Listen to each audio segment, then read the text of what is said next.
అస్సలాము అలైకుం. ఈరోజు ముస్లిం ఐక్యవేదిక తరపున వీళ్ళందరూ కలిసి, అంటే మన ముస్లిం సహోదరులు అందరూ కలిసి మన ముస్లింలకు కూడా రాజకీయ రిజర్వేషన్ కావాలి అని చెప్పేసి ఒక నినాదంతో ఈరోజు శాంతియుతంగా ర్యాలీ నిర్వహిస్తున్నారు. అదేవిధంగా ఆర్డీఓ గారికి, ఎంఆర్ఓ గారికి ఈరోజు మెమోరాండం కూడా సమర్పిస్తారు.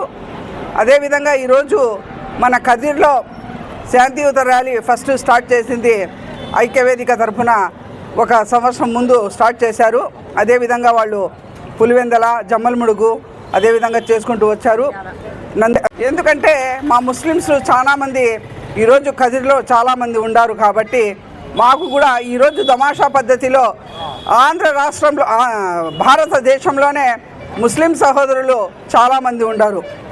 అయితే ఒక విషయం ఏమంటే, ఈరోజు అసెంబ్లీకి వెళ్ళాలన్నా కానీ, పార్లమెంట్కి వెళ్ళాలన్నా కానీ ముస్లిం సహోదరులకు ఆర్థికంగా వాళ్ళు లేరు అని చెప్పేసి పక్కన పెడుతున్నారు. అయితే ఈరోజు ఎస్సీలకు, ఎస్టీలకు రిజర్వేషన్ కల్పించి వాళ్ళు చట్టసభల్లో వెళ్ళి వాళ్ళ కులమతాల కోసము, వాళ్ళ బిడ్డల కోసం, వాళ్ళ భవిష్యత్తు కోసం ఈరోజు పోరాడుతున్నారు, చట్టాలు చేసుకుంటున్నారు.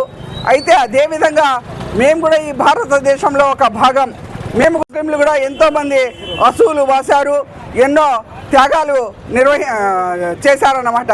అదేవిధంగా ఈరోజు ముస్లిం సహోదరులకు కూడా రిజర్వేషన్ కల్పించాలి రాజకీయంగా అని చెప్పేసి మనమందరూ శాంతియుతంగా కోరుతున్నాము.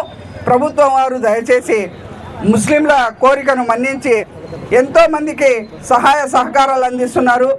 ఎస్సీలు, ఎస్టీలు ఈరోజు రిజర్వేషన్లు తీసుకొని వారి పిల్లలు ఈరోజు చదువుకొని మంచి మంచి ఉద్యోగాలు వచ్చి వాళ్ళు భవిష్యత్తులో బాగుండారు. కాబట్టి మా ముస్లిం సహోదరులకు కూడా ఆ రోజు సచార్ కమిటీ వాళ్ళు చెప్పినట్లు ఈరోజు అందరికన్నా చాలా దీన స్థితిలో ఉన్నాము. కాబట్టి మనకు కూడా రాజకీయ రిజర్వేషన్ కావాలి. అయితే ఈరోజు చదువులో, ఉద్యోగాల్లో రిజర్వేషన్ కల్పించారు, దానికి చాలా కృతజ్ఞతలుగా ఉన్నాము. అయితే రాజకీయంగా మన పిల్లలు ఎదగడానికి, మనం ఎదగడానికి రాజకీయ రిజర్వేషన్ కూడా కావాలి అని చెప్పేసి గట్టిగా కోరుతున్నాము. అసెంబ్లీలో అయినా, పార్లమెంట్లో అయినా ఏదైనా కానీ మా సమస్యలు విన్నవించుకోవాలంటే అసెంబ్లీలో మన సహోదరులు ఎవరైనా ఉండాలి, మన వాయిస్ తీసుకొని వెళ్ళడానికి.